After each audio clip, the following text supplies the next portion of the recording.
श्री गणेशाय नमः। अथ श्री आदित्य हृदय स्तोत्रम् विनियोगः। ओम अस्य श्री आदित्य हृदय स्तोत्र मंत्रस्य श्री अगस्त्य ऋषिः अनुष्टुप् छन्दः। श्री आदित्य हृदय भूतो भगवान् ब्रह्मा देवता। ओम बीजं रश्मिमतिरिति शक्तिः। ओम तत्सवितुरित्यादि गायत्री कीलकां निरस्ता शेष विघ्नतया ब्रह्म विद्या सिद्धौ सर्वत्र जय सिद्धौ च विनियोगः। अथ ऋषियादिन्यासः।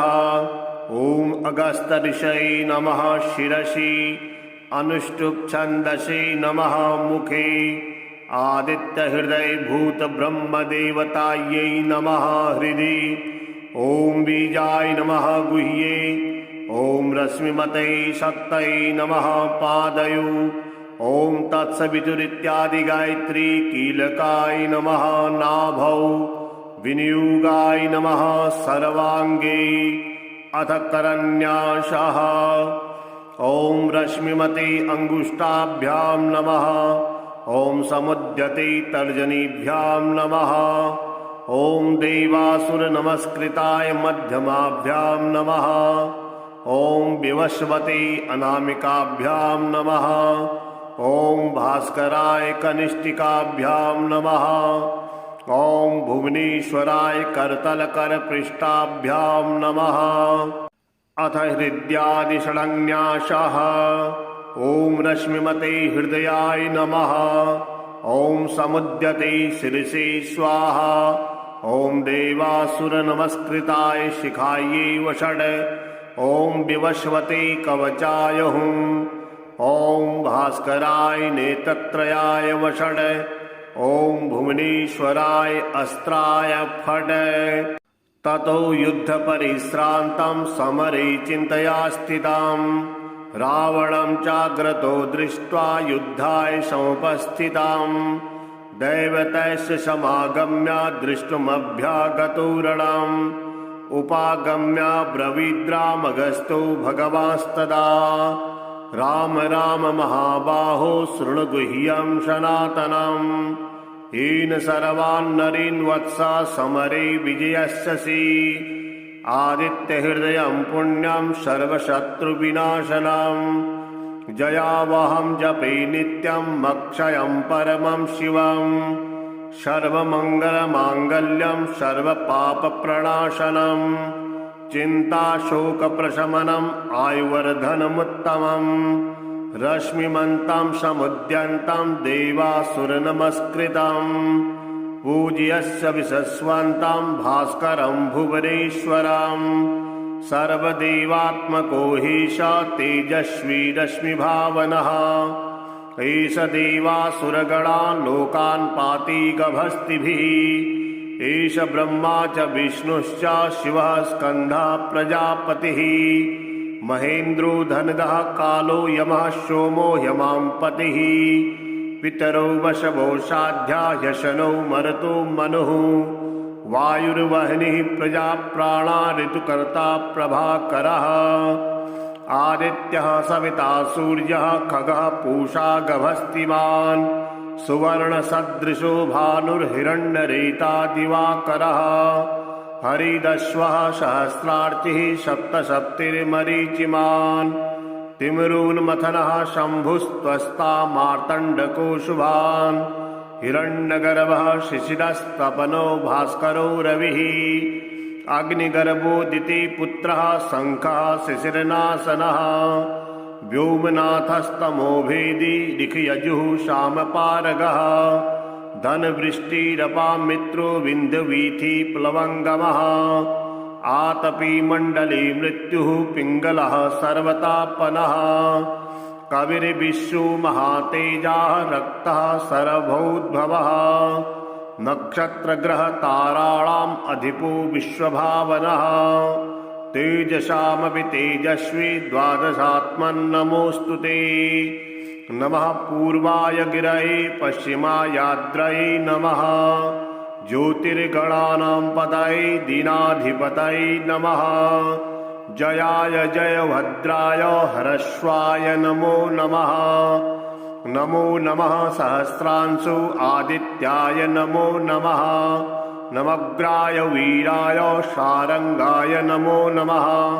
नमः पद्मप्रबोधाय मार्तण्डाय नमो नमः ब्रह्मेशानाच्युतेशाय सूर्यादित्यवर्चसे भास्वते सर्वभक्षाय रौद्राय वपुषे नमः तमोघ्नाय हिमघ्नाय शत्रुघ्नायामितात्मने कृतघ्नाय देवाय ज्योतिषां पतये नमः तप्तचामीकराभाय वहनै विश्वकर्मणे नमस्तवो निविघ्नाय रुचये लोकसाक्षिणे नाशयत्तेष वैभूतां तदेव सृजति प्रभुः पायत्तेष तपत्तेष वर्षत्तेष गभस्तिभिः एष सुप्तेषु जागर्ति भूतेषु परिनिष्ठितः एष चैवाग्निहोत्रं च फलं चैवाग्निहोत्रिणां वेदासकृतवश्चैव क्रतूनां फलमेव च यानि कृत्यानि लोकेषु सर्व एष रविः प्रभुः एनमापत्सु कृच्छेषु कान्तारेषु भयेषु च कीर्तयन् पुरुषः कश्चिन्नावसीदति राघव पूजस्यैनमैकाग्रो देवदेवं जगत्पतिम् एतत्त्रिगुणितं जपत्वा युद्धेषु विजयस्यसि अस्मिन् क्षणे महाबाहो रावणं त्वं वधिष्यसि एवमुक्ता तथागस्तु जगाम च यथागतम् एतच्चुक्त्वा महातेजा नष्टशोका भवत्तदा धारयामः सुप्रीतो राघवः प्रयात्मवान् आदित्यं प्रेक्ष्य जपत्वा तु परं हर्षमवाप्नुवान् तिराचम्य शुचिर्भूत्वा धनुरादाय वीर्यवान् रावणं प्रेक्ष्य हृष्टात्मा युद्धाय समुपागमत् सर्वयत्नेन महता बधे तस्य धृतुभवात् अथ रविर्वदन् निरीक्ष रामं मुदितमना परमं प्रियश्यमाणः निशिचरपदि संशयं विदित्वा सुरगणमध्यगतो वचस्त्वरेति ततो युद्धपरिश्रान्तं समरे चिन्तया स्थिताम् रावणं चाग्रतो दृष्ट्वा युद्धाय समुपस्थिताम् दैवतैश्च समागम्य दृष्टुमभ्यागतो रणम् उपागम्य ब्रवीद्रामगस्तो भगवांस्तदा राम राम महाबाहो शृणु गुह्यं सनातनम् येन सर्वान् नरीन् वत्सा समरे विजयस्यसि आदित्यहृदयं पुण्यं सर्वशत्रुविनाशनम् जयावहं जपे नित्यं मक्षयं परमं शिवम् सर्वमङ्गलमाङ्गल्यं सर्वपापप्रणाशनम् चिन्ताशोकप्रशमनम् आयुर्वर्धनमुत्तमम् रश्मिमन्तं समुद्यन्तं देवासुरनमस्कृतम् पूज्यस्य विशस्वन्तं भास्करं भुवनेश्वरम् सर्वदेवात्मको हीश तेजस्वी रश्मिभावनः एष देवासुरगणान् लोकान् पाति गभस्तिभिः एष ब्रह्मा च विष्णुश्च शिवः स्कन्दः प्रजापतिः महेन्द्रो धनदः कालो यमः सोमो ह्यमां पितरो वशवो साध्या ह्यशनो मरुतो मनुः वायुर्वह्निः प्रजा प्राणा ऋतुकर्ता प्रभाकरः आदित्यः सविता सूर्यः खगः पूषा गभस्तिमान् सुवर्णसदृशो भानुर्हिरण्यरेता दिवाकरः हरिदश्वः सहस्रार्चिः सप्तसप्तिर्मरीचिमान् तिम्रून्मथनः शम्भुस्त्वस्ता मार्तण्डको शुभान् हिरण्यगर्भः शिशिरस्तपनो भास्करो रविः अग्निगर्भोदिति पुत्रः शङ्खः शिशिरनाशनः व्योमनाथस्तमो भेदी ऋखयजुः शामपारगः धनवृष्टिरपां मित्रो विन्ध्यवीथि प्लवङ्गमः आतपी मण्डले मृत्युः पिङ्गलः सर्वतापनः कविर्विश्वो महातेजाः रक्तः सर्वभूद्भवः नक्षत्रग्रहताराणाम् अधिपो विश्वभावनः तेजसामपि तेजस्वी द्वादशात्मन्नमोऽस्तु ते नमः पूर्वाय गिरये पश्चिमायाद्रये नमः ज्योतिर्गणानां पतये दीनाधिपतये नमः जयाय जयभद्राय हरश्वाय नमो नमः नमो नमः सहस्रांशु आदित्याय नमो नमः नवग्राय वीराय शारंगाय नमो नमः नमः पद्मप्रबोधाय मार्तण्डाय नमो नमः ब्रह्मेशानाच्युतेशाय सूर्यादित्यवर्चसे भास्वते सर्वभक्षाय रौद्राय वपुषे नमः तमोघ्नाय हिमघ्नाय शत्रुघ्नायामितात्मने कृतघ्नाय देवाय ज्योतिषां नमः तप्तचामीकराभाय वहनै विश्वकर्मणे नमस्तवो निविघ्नाय रुचये लोकसाक्षिणे नाशयत्तेष वैभूतां तदैव सृजति प्रभुः पायत्तेष तपत्तेष वर्षत्तेष गभस्तिभिः एष सुप्तेषु जागर्ति भूतेषु परिनिष्ठितः एष चैवाग्निहोत्रं च फलं चैवाग्निहोत्रिणां वेदासकृतवश्चैव क्रतूनां फलमेव च यानि कृत्यानि लोकेषु सर्व एषारभिः प्रभुः एनमापत्सु कृच्छेषु कान्तारेषु भयेषु च कीर्तयन् पुरुषः कश्चिन्नावशीदति राघव पूजस्यैनमैकाग्रो देवदेवं जगत्पतिम् एतत्त्रिगुणितं जपत्वा युद्धेषु विजयस्यसि अस्मिन् क्षणे महाबाहो रावणं त्वं वधिष्यसि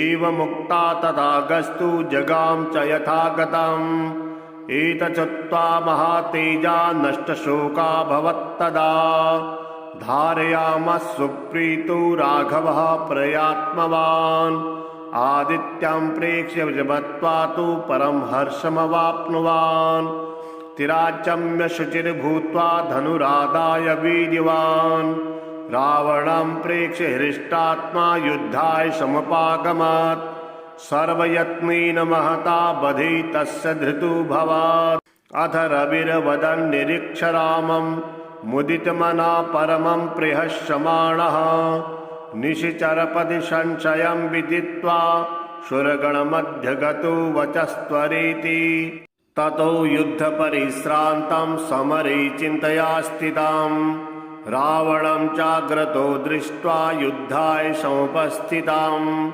दैवतैश्च समागम्य दृष्टुमभ्यागतो रणम् उपागम्य ब्रवीद्रामगस्तो भगवांस्तदा राम राम महाबाहो शृणु गुह्यं सनातनम् येन सर्वान् नरीन् वत्सा समरे विजयस्यसि आदित्यहृदयं पुण्यं सर्वशत्रुविनाशनम् जयावहं जपे नित्यं मक्षयं परमं शिवम् सर्वमङ्गलमाङ्गल्यं सर्वपापप्रणाशनम् चिन्ताशोकप्रशमनम् आयुर्वर्धनमुत्तमम् रश्मिमन्तं समुद्यन्तं देवासुरनमस्कृतम् पूज्यस्य विशस्वन्तं भास्करं भुवनेश्वरम् सर्वदेवात्मको हीश तेजस्वी रश्मिभावनः एष देवासुरगणान् लोकान् पाति गभस्तिभिः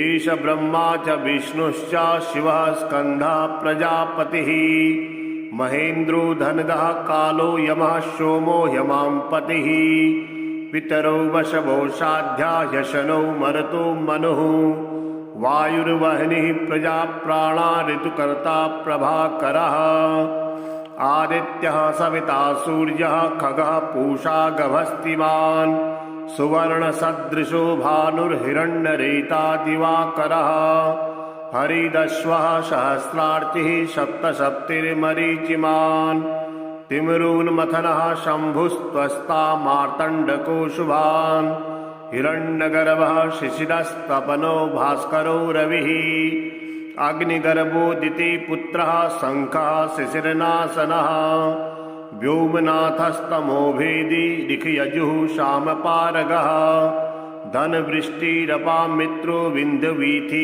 प्लवङ्गमः आतपी मण्डली मृत्युः पिङ्गलः सर्वतापनः कविर्विश्वो महातेजाः रक्तः सर्वभूद्भवः नक्षत्रग्रहताराणाम् अधिपो विश्वभावनः तेजसामपि तेजस्वी द्वादशात्मन्नमोऽस्तु ते नमः पूर्वाय गिरये पश्चिमायाद्रये नमः ज्योतिर्गणानां पतये दीनाधिपतये नमः जयाय जयभद्राय हरश्वाय नमो नमः नमो नमः सहस्रांशु आदित्याय नमो नमः नमग्राय वीराय शारंगाय नमो नमः नमः पद्मप्रबोधाय मार्तण्डाय नमो नमः ब्रह्मेशानाच्युतेशाय सूर्यादित्यवर्चसे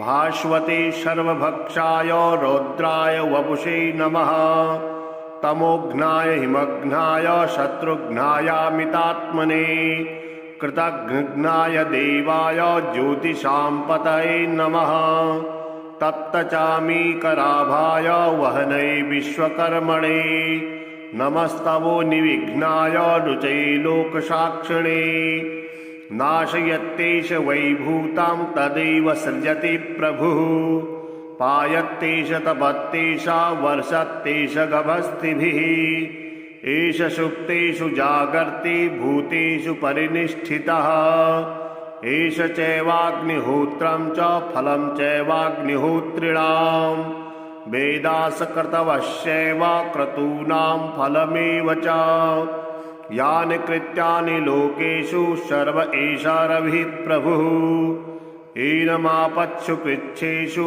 कान्तारेषु भयेषु च कीर्तयन् पुरुषः कश्चिन्नावसीदति राघव पूजस्यैनमैकाग्रो देवदेवं जगत्पतिम् एतत्त्रिगुणितं जपत्वा युद्धेषु विजयस्यसि अस्मिन् क्षणे महाबाहो रावणं त्वं वधिष्यसि एवमुक्ता तथागस्तु जगाम च यथागतम् एतच्चुक्त्वा महातेजा नष्टशोका भवत्तदा धारयामः सुप्रीतो राघवः प्रयात्मवान् आदित्यं प्रेक्ष्य जपत्वा तु परं हर्षमवाप्नुवान् तिराचम्य शुचिर्भूत्वा धनुरादाय वीर्यवान् रावणं प्रेक्ष्य हृष्टात्मा युद्धाय समुपागमत् सर्वयत्नेन महता बधे तस्य धृतोऽभवत् अथ रविर्वदन् निरीक्ष रामं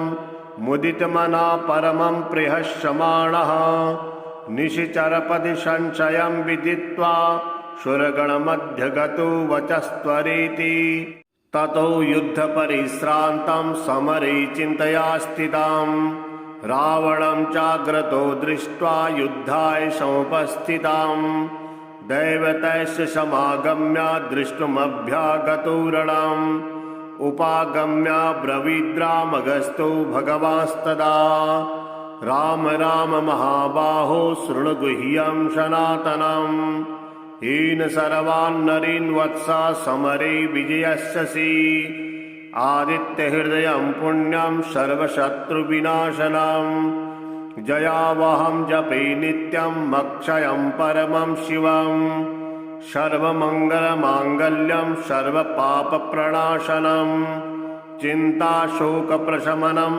आयुर्वर्धनमुत्तमम् रश्मिमन्तं समुद्यन्तं देवासुरनमस्कृतम् पूज्यस्य विशस्वन्तं भास्करं भुवनेश्वरम् सर्वदेवात्मको हीश तेजस्वी रश्मिभावनः एष देवासुरगणान् लोकान् पाति गभस्तिभिः एष ब्रह्मा च विष्णुश्च शिवः स्कन्दः प्रजापतिः महेन्द्रो धनदः कालो यमः सोमो ह्यमांपतिः पितरो वशवो साध्या ह्यशनो मरुतो मनुः वायुर्वह्निः प्रजा प्राणा ऋतुकर्ता प्रभाकरः आदित्यः सविता सूर्यः खगः पूषा गभस्तिमान् सुवर्णसदृशो भानुर्हिरण्यरेता दिवाकरः हरिदश्वः सहस्रार्चिः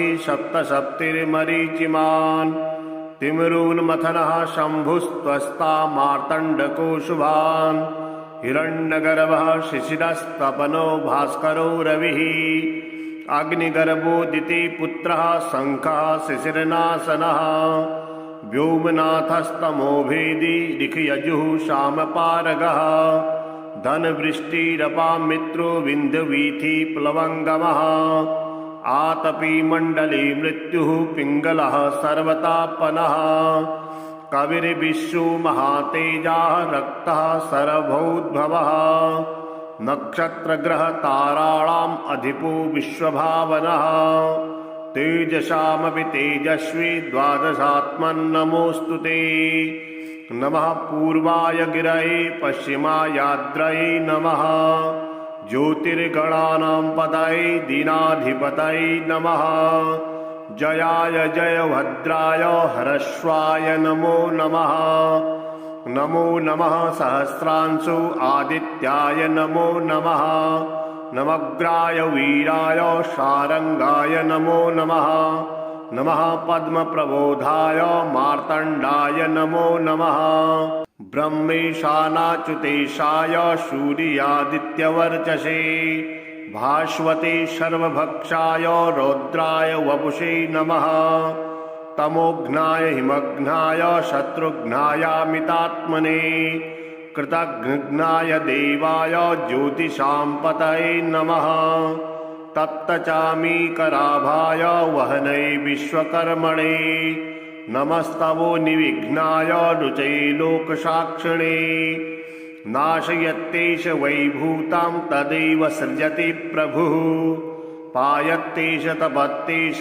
वर्षत्तेष गभस्तिभिः एष सुप्तेषु जागर्ति भूतेषु परिनिष्ठितः एष चैवाग्निहोत्रं च फलं चैवाग्निहोत्रिणां वेदासकृतवश्चैव क्रतूनां फलमेव च यानि कृत्यानि लोकेषु सर्व एष रविः प्रभुः एनमापत्सु कृच्छेषु कान्तारेषु भयेषु च कीर्तयन् पुरुषः कश्चिन्नावसीदति राघव पूजस्यैनमैकाग्रो देवदेवं जगत्पतिम् एतत्त्रिगुणितं जपत्वा युद्धेषु विजयस्यसि अस्मिन् क्षणे महाबाहो रावणं त्वं वधिष्यसि एवमुक्ता तथागस्तु जगाम च यथागतम् एतच्चुक्त्वा महातेजा नष्टशोका भवत्तदा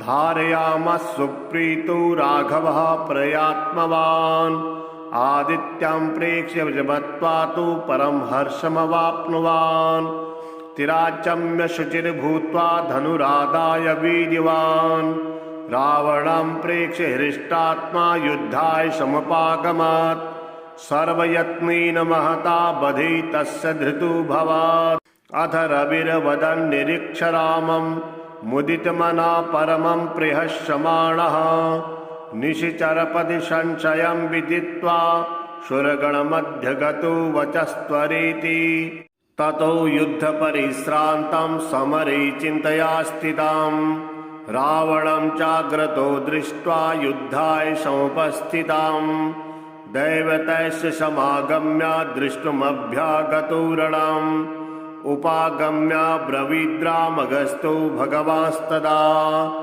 राम राम महाबाहो शृणु गुह्यं सनातनम् येन सर्वान् नरीन् वत्सा समरे विजयस्यसि आदित्यहृदयं पुण्यं सर्वशत्रुविनाशनम् जयावहं जपे नित्यं मक्षयं परमं शिवम् सर्वमङ्गलमाङ्गल्यं सर्वपापप्रणाशनम् चिन्ताशोकप्रशमनम् आयुर्वर्धनमुत्तमम् रश्मिमन्तं समुद्यन्तं देवासुरनमस्कृतम् पूज्यस्य विशस्वन्तं भास्करं भुवनेश्वरम् सर्वदेवात्मको हीश तेजस्वी रश्मिभावनः एष देवासुरगणान् लोकान् पाति गभस्तिभिः एष ब्रह्मा च विष्णुश्च शिवः स्कन्दः प्रजापतिः महेन्द्रो धनदः कालो यमः सोमो ह्यमां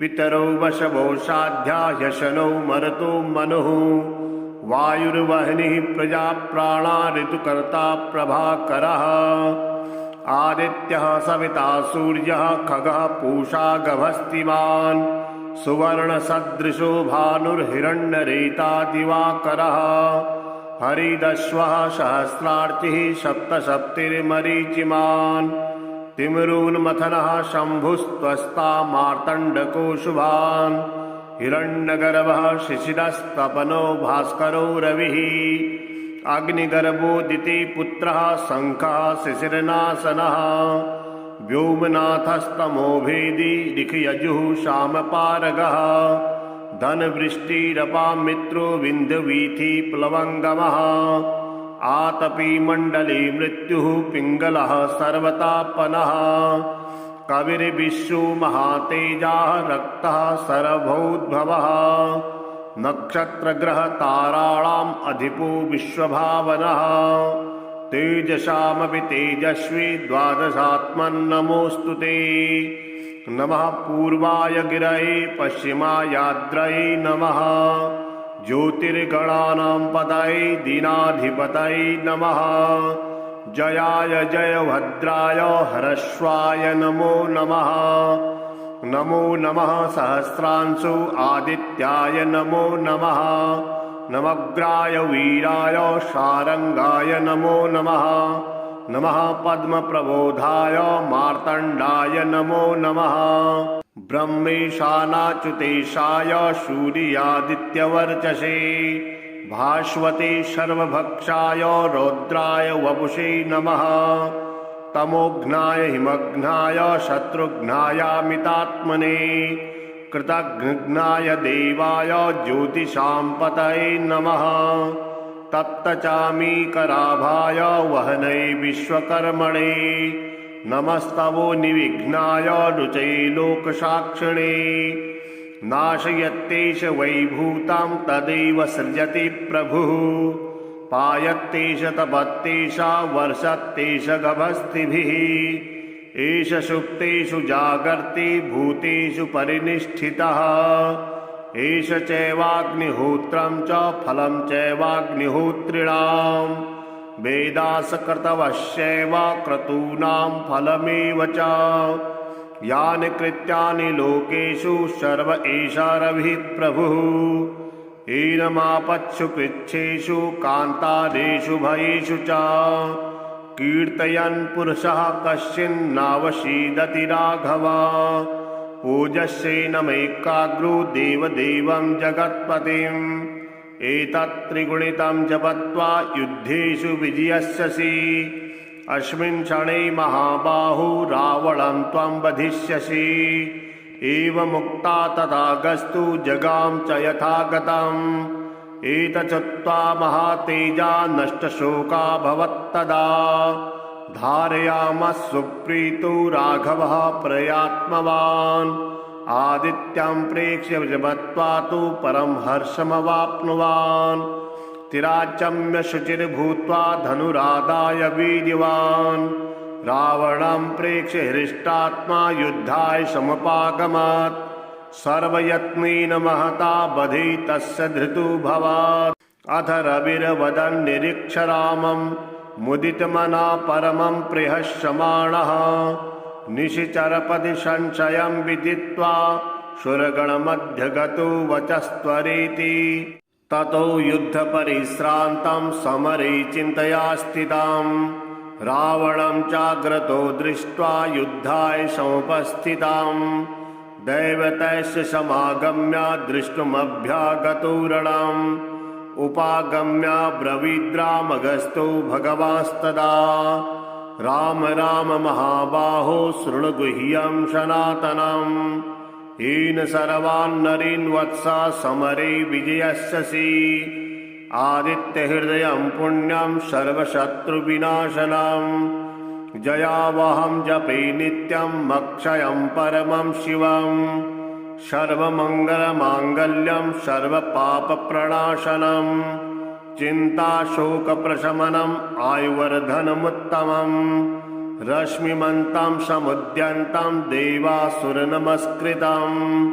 पूज्यस्य विशस्वन्तं भास्करं भुवनेश्वरम् सर्वदेवात्मको हीश तेजस्वी रश्मिभावनः एष देवासुरगणान् लोकान् पाति गभस्तिभिः एष ब्रह्मा च विष्णुश्च शिवः स्कन्दः प्रजापतिः महेन्द्रो धनदः कालो यमः सोमो ह्यमांपतिः पितरो वशवो साध्या ह्यशनो मरुतो मनुः वायुर्वह्निः प्रजाप्राणा ऋतुकर्ता प्रभाकरः आदित्यः सविता सूर्यः खगः पूषा गभस्तिमान् सुवर्णसदृशो भानुर्हिरण्यरेता दिवाकरः हरिदश्वः सहस्रार्चिः सप्तसप्तिर्मरीचिमान् तिम्रोन्मथनः शम्भुस्त्वस्ता मार्तण्डको शुभान् हिरण्यगर्भः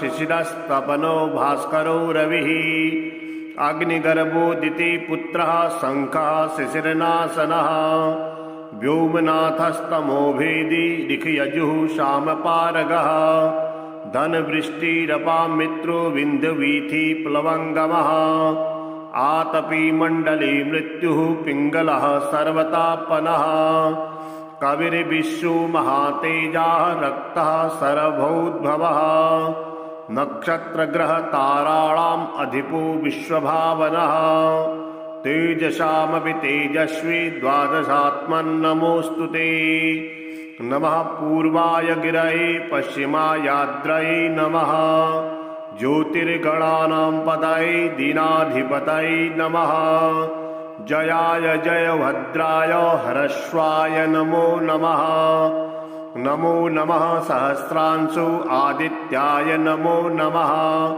नमग्राय वीराय शारंगाय नमो नमः नमः पद्मप्रबोधाय मार्तण्डाय नमो नमः ब्रह्मेशानाच्युतेशाय सूर्यादित्यवर्चसे भास्वते सर्वभक्षाय रौद्राय वपुषे नमः तमोघ्नाय हिमघ्नाय शत्रुघ्नायामितात्मने कृतघ्नाय देवाय ज्योतिषां नमः तप्तचामीकराभाय वहनै विश्वकर्मणे नमस्तवो निविघ्नाय रुचये लोकसाक्षिणे नाशयत्तेष वैभूतां तदैव सृजति प्रभुः पायत्तेष तपत्तेष वर्षत्तेष गभस्तिभिः एष सुप्तेषु जागर्ति भूतेषु परिनिष्ठितः एष चैवाग्निहोत्रं च फलं चैवाग्निहोत्रिणां वेदासकृतवश्चैव क्रतूनां फलमेव च यानि कृत्यानि लोकेषु सर्व एष रविः प्रभुः एनमापत्सु कृच्छेषु कान्तारेषु भयेषु च कीर्तयन् पुरुषः कश्चिन्नावसीदति राघव पूजस्यैनमैकाग्रो देवदेवं जगत्पतिम् एतत्त्रिगुणितं जपत्वा युद्धेषु विजयस्यसि अस्मिन् क्षणे महाबाहो रावणं त्वं वधिष्यसि एवमुक्ता तथागस्तु जगाम च यथागतम् एतच्चुक्त्वा महातेजा नष्टशोका भवत्तदा धारयामः सुप्रीतो राघवः प्रयात्मवान् आदित्यं प्रेक्ष्य जपत्वा तु परं हर्षमवाप्नुवान् तिराचम्य शुचिर्भूत्वा धनुरादाय वीर्यवान् रावणं प्रेक्ष्य हृष्टात्मा युद्धाय समुपागमत् सर्वयत्नेन महता बधे तस्य धृतुभवात् अथ रविर्वदन् निरीक्ष रामं मुदितमना परमं प्रियश्यमाणः निशिचरपदि संशयं विदित्वा शूरगणमध्यगतो वचस्त्वरेति ततो युद्धपरिश्रान्तं समरे चिन्तया स्थितां रावणं चाग्रतो दृष्ट्वा युद्धाय समुपस्थितां दैवतैश्च समागम्य दृष्टुमभ्यागतो रणम् उपागम्य ब्रवीद्रामगस्तो भगवास्तदा राम राम महाबाहो शृणु गुह्यं सनातनम् येन सर्वान् नरीन् वत्सा समरे विजयस्यसि आदित्यहृदयं पुण्यं सर्वशत्रुविनाशनम् जयावहं जपे नित्यं मक्षयं परमं शिवम् सर्वमङ्गलमाङ्गल्यं सर्वपापप्रणाशनं चिन्ताशोकप्रशमनम् आयुर्वर्धनमुत्तमम् रश्मिमन्तं समुद्यन्तं देवासुरनमस्कृतं पूज्यस्य विशस्वन्तं भास्करं भुवनेश्वरं सर्वदेवात्मको हीश तेजस्वी रश्मिभावनः एष देवासुरगणान् लोकान् पाति गभस्तिभिः एष ब्रह्मा च विष्णुश्च शिवः स्कन्दः प्रजापतिः महेन्द्रो धनदः कालो यमः सोमो ह्यमांपतिः पितरो वशवो साध्या ह्यशनो मरुतो मनुः वायुर्वह्निः प्रजाप्राणा ऋतुकर्ता प्रभाकरः आदित्यः सविता सूर्यः खगः पूषा गभस्तिमान् सुवर्णसदृशो भानुर्हिरण्यरेता दिवाकरः हरिदश्वः सहस्रार्चिः सप्तसप्तिर्मरीचिमान् तिमिरोन्मथनः शम्भुस्त्वस्ता मार्तण्डको शुभान् हिरण्यगर्भः शिशिरस्तपनो भास्करो रविः अग्निगर्भोदिति पुत्रः शङ्खः शिशिरनाशनः व्योमनाथस्तमोभेदी ऋखयजुः शामपारगः धनवृष्टिरपां मित्रो विन्ध्यवीथि प्लवङ्गमः आतपी मण्डले मृत्युः पिङ्गलः सर्वतापनः कविर्विश्वो महातेजाः रक्तः सर्वभूद्भवः नक्षत्रग्रहताराणाम् अधिपो विश्वभावनः तेजसामपि तेजस्वी द्वादशात्मन्नमोऽस्तु ते नमः पूर्वाय गिरये पश्चिमायाद्रये नमः ज्योतिर्गणानां पतये दीनाधिपतये नमः जयाय जयभद्राय हरस्वाय नमो नमः नमो नमः सहस्रांशु आदित्याय नमो नमः नमग्राय वीराय शारंगाय नमो नमः नमः पद्मप्रबोधाय मार्तण्डाय नमो नमः ब्रह्मेशानाच्युतेशाय सूर्यादित्यवर्चसे भास्वते सर्वभक्षाय रौद्राय वपुषे नमः तमोघ्नाय हिमघ्नाय शत्रुघ्नायामितात्मने कृतघ्नाय देवाय ज्योतिषां नमः तप्तचामीकराभाय वहनै विश्वकर्मणे नमस्तवो निविघ्नाय रुचये लोकसाक्षिणे नाशयत्तेष वैभूतां तदेव सृजति प्रभुः पायत्तेष तपत्तेष वर्षत्तेष गभस्तिभिः एष सुप्तेषु जागर्ति भूतेषु परिनिष्ठितः एष चैवाग्निहोत्रं च फलं चैवाग्निहोत्रिणां वेदासकृतवश्चैव क्रतूनां फलमेव च यानि कृत्यानि लोकेषु सर्व एष रविः प्रभुः एनमापत्सु कृच्छेषु कान्तारेषु भयेषु च कीर्तयन् पुरुषः कश्चिन्नावसीदति राघव पूजस्येनमैकाग्रो देवदेवं जगत्पतिं एतत्त्रिगुणितं जपत्वा युद्धेषु विजयस्यसि। अस्मिन् क्षणे महाबाहु रावणं त्वं वधिष्यसि। एवमुक्ता तथागस्तु जगाम च यथागतम्। एतच्चुत्वा महातेजा नष्टशोकाभवत्तदा। धारयामः सुप्रीतो राघवः प्रयात्मवान्। आदित्यं प्रेक्ष्य जपत्वा तु परं हर्षमवाप्नुवान्। तिराचम्य शुचिर्भूत्वा धनुरादाय वीर्यवान्। रावणं प्रेक्ष्य हृष्टात्मा युद्धाय समुपागमत्। सर्वयत्नेन महता बधे तस्य धृतोऽभवत्।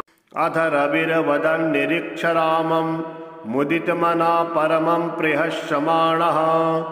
निशिचरपदि संशयं विदित्वा शूरगणमध्यगतो वचस्त्वरेति। ततो युद्धपरिश्रान्तं समरे चिन्तया स्थितं। रावणं चाग्रतो दृष्ट्वा युद्धाय समुपस्थितं। दैवतस्य समागम्य दृष्टुमभ्यागतो रणम्। उपागम्य ब्रवीद्रामगस्तो भगवांस्तदा। राम राम महाबाहो शृणु गुह्यं सनातनम्। येन सर्वान् नरीन् वत्सा समरे विजयस्यसि। आदित्यहृदयं पुण्यं सर्वशत्रुविनाशनम्। जयावहं जपे नित्यं मक्षयं परमं शिवम्। सर्वमङ्गलमाङ्गल्यं सर्वपापप्रणाशनम्। चिन्ताशोकप्रशमनम् आयुर्वर्धनमुत्तमम्। रश्मिमन्तं समुद्यन्तं देवासुरनमस्कृतम्। पूज्यस्य विशस्वन्तं भास्करं भुवनेश्वरम्। सर्वदेवात्मको हीश तेजस्वी रश्मिभावनः। एष देवासुरगणान् लोकान् पाति गभस्तिभिः। एष ब्रह्मा च विष्णुश्च शिवः स्कन्दः प्रजापतिः। महेन्द्रो धनदः कालो यमः सोमो ह्यमांपतिः। पितरो वशवो साध्या ह्यशनो मरुतो मनुः। वायुर्वह्निः प्रजा प्राणा ऋतुकर्ता प्रभाकरः। आदित्यः सविता सूर्यः खगः पूषा गभस्तिमान्। सुवर्णसदृशो भानुर्हिरण्यरेता दिवाकरः। हरिदश्वः सहस्रार्चिः सप्तसप्तिर्मरीचिमान्। तिम्रोन्मथनः शम्भुस्त्वस्ता मार्तण्डको शुभान्। हिरण्यगर्भः शिशिरस्तपनो भास्करो रविः। अग्निगर्भोदिति पुत्रः शङ्खः शिशिरनाशनः। व्योमनाथस्तमोभेदी ऋखयजुः शामपारगः। धनवृष्टिरपां मित्रो विन्ध्यवीथि प्लवङ्गमः। आतपी मण्डले मृत्युः पिङ्गलः सर्वतापनः। कविर्विश्वो महातेजाः रक्तः सर्वभूद्भवः। नक्षत्रग्रहताराणाम् अधिपो विश्वभावनः। तेजसामपि तेजस्वी द्वादशात्मन्नमोऽस्तु ते।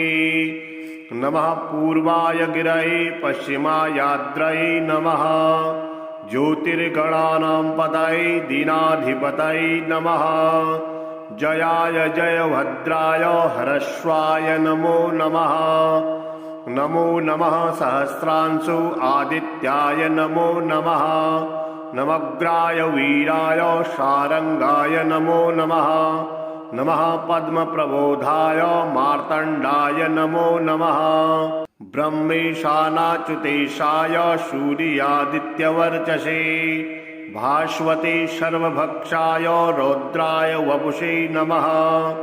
तमोघ्नाय हिमघ्नाय शत्रुघ्नायामितात्मने। कृतघ्नाय देवाय ज्योतिषां नमः। तप्तचामीकराभाय वहनै विश्वकर्मणे। नमस्तवो निविघ्नाय रुचये लोकसाक्षिणे। नाशयत्तेष वैभूतां तदेव सृजति प्रभुः। पायत्तेष तपत्तेष वर्षत्तेष गभस्तिभिः। एष सुप्तेषु जागर्ति भूतेषु परिनिष्ठितः। एष चैवाग्निहोत्रं च फलं चैवाग्निहोत्रिणाम् वेदासकृतवश्चैव क्रतूनां फलमेव च यानि कृत्यानि लोकेषु सर्व एषारभिः प्रभुः एनमापत्सु पृच्छेषु कान्तारेषु भयेषु च कीर्तयन् पुरुषः कश्चिन्नावसीदति राघव ओजस्यैनमैकाग्रो देवदेवं जगत्पतिम् एतत् त्रिगुणितं जपत्वा युद्धेषु विजयस्यसि अस्मिन् क्षणे महाबाहो रावणं त्वं वधिष्यसि एवमुक्ता तथागस्तु जगाम च यथागतम् एतच्चुक्त्वा महातेजा नष्टशोका भवत्तदा धारयामः सुप्रीतो राघवः प्रयात्मवान् आदित्यं प्रेक्ष्य जपत्वा तु परं हर्षमवाप्नुवान् तिराचम्य शुचिर्भूत्वा धनुरादाय वीर्यवान् रावणं प्रेक्ष्य हृष्टात्मा युद्धाय समुपागमत् सर्वयत्नेन महता बधे तस्य धृतुभवात् अथ रविर्वदन् निरीक्ष रामं मुदितमना परमं प्रियश्यमाणः निशिचरपदि संशयं विदित्वा सुरगणमध्यगतो वचस्त्वरेति।